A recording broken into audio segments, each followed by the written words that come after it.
महागठबंधन में नहीं लिया गया AIMIM को, तो अब उन्होंने दावा किया है कि अब 243 सीट पर चुनाव लड़ेंगे। सबसे पहली बात तो ये ऐलान असदुद्दीन ओवैसी ने नहीं किया है या ऑल इंडिया मजलिस इत्तेहादुल मुस्लिमीन के बड़े लीडर ने, बल्कि राणा रणजीत सिंह ने किया है, जो कि ऑल इंडिया मजलिस इत्तेहादुल मुस्लिमीन के बिहार के जो है एक नेता है, बड़े लीडर हैं, सीनियर लीडरों में आते हैं बिहार के। क्योंकि जब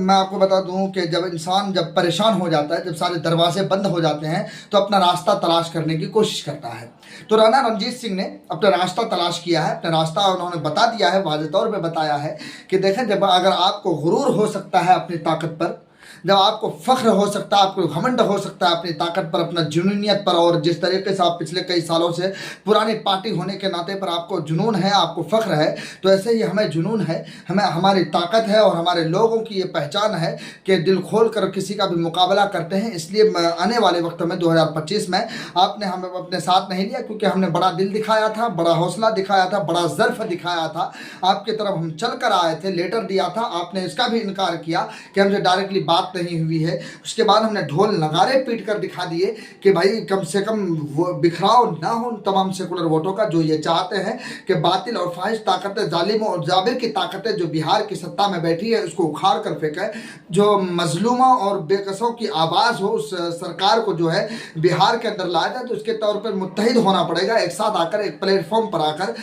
इलेक्शन लड़ना पड़ेगा। हालांकि जख्म मेरे दिल में बहुत पहले से था, जख्म था, उस जख्म को मैं बन कर मरहम लगाकर आपके पास आए थे कि इस उम्मीद के साथ कि अगर आप, मैं भी अगर आपके साथ हो जाऊं या आप हमारे साथ मिलकर इलेक्शन लड़ेंगे तो भारतीय जनता पार्टी जैसी ताकतों को रोकने में हम कामयाब रहेंगे। ये तमाम चीज़ों को लेकर हम आगे बढ़ रहे थे, लेकिन क्या पता हमें कि मतलब आपका ज़र्फ़ इतना छोटा है, आपका जो है मेयार इतना छोटा है कि आप जो है एक पार्टी को, ऑल इंडिया मजलिस इत्तेहादुल मुस्लिमीन, जो मुसलमानों की नाम पर मुसलमानों की बात करती है, मजलूमों की बात करती है, बेआवाज़ों की आवाज़ बनती है, जिनके साथ जुल्म होता है उनकी आवाज़ बनती है, उस पार्टी को आप साथ में नहीं लेते हैं। तो इस चीज़ का गुस्सा राणा रणजीत सिंह ने कहा कि अब हम 243 सीटों पर इलेक्शन लड़ने की तैयारी कर रहे हैं और 243 सीटों पर इलेक्शन लड़ेंगे। अब इस पर जो है जो इल्ज़ाम लगाना हो लगाते रहिए, ए टीम, बी टीम, सी टीम, जी जो भी टीम आपको नज़र आता है आप लगाइए, इससे हमें कोई फ़र्क नहीं पड़ेगा, बल्कि हम इससे और ज़्यादा मजबूती से इलेक्शन लड़ेंगे और इलेक्शन लड़ने वाले हैं। इस पर अभी बिहार के अंदर जो है ऑल इंडिया मजलिस इत्तेहादुल मुस्लिमीन का 14 सितंबर 15 सितंबर जो बिहार के इलाकों में जो है, जैसे कि किशनगंज के लहरा चौक, इसी तरीके से कटिहार के बलरामपुर इलाके में जो है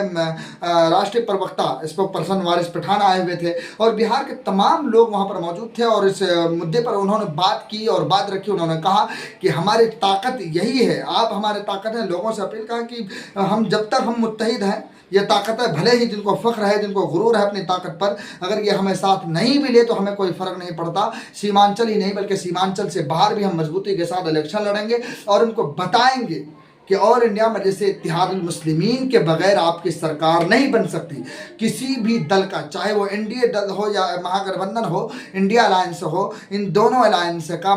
ऑल इंडिया मजलिस इत्तेहादुल मुस्लिमीन के बगैर सरकार नहीं बनने वाली, सरकार नहीं बनेगी, ये हमारा दावा है। अगर आप हमारे साथ दिए और हमारा साथ मिलकर दिया, जिस तरीके 2020 में दिया था, अगर इससे बढ़कर थोड़ा सा और बढ़ जाते हैं तो हो सकता है कि हमारे बगैर आपकी सरकार ना बने। ये सीधे तौर पर जो है, ये जो था ना, मतलब अभी जो नेगेटिव फैलाया जा रहा है कि ऑल इंडिया मजलिस इत्तेहादुल मुस्लिमीन इतने झुक गए, इतना मतलब कि झुकने की क्या ज़रूरत थी, लेटर पे लेटर, लेटर पे लेटर, इसी तरह ढोल नगारे पीटना शुरू कर दिया। तो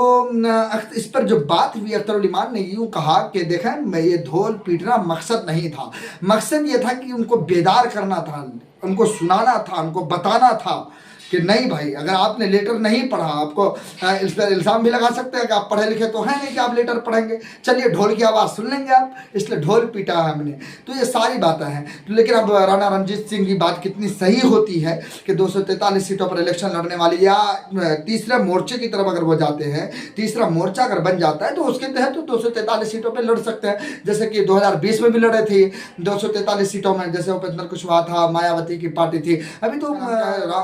चंद्रशेखर आज़ाद रावण, उनसे बातचीत हो रही है और दीगर लोगों से बातचीत हो रही। हो सकता है कि साथ में मिलकर ये लोग इलेक्शन लड़े, लेकिन अभी तो राणा रणजीत सिंह यह ऐलान कर दिया है कि 243 सीटों पर हम इलेक्शन लड़ेंगे। इस पर आपको इल्ज़ाम जो लगाना है लगाते रहिएगा, हमें अब कोई फ़र्क नहीं पड़ने वाला।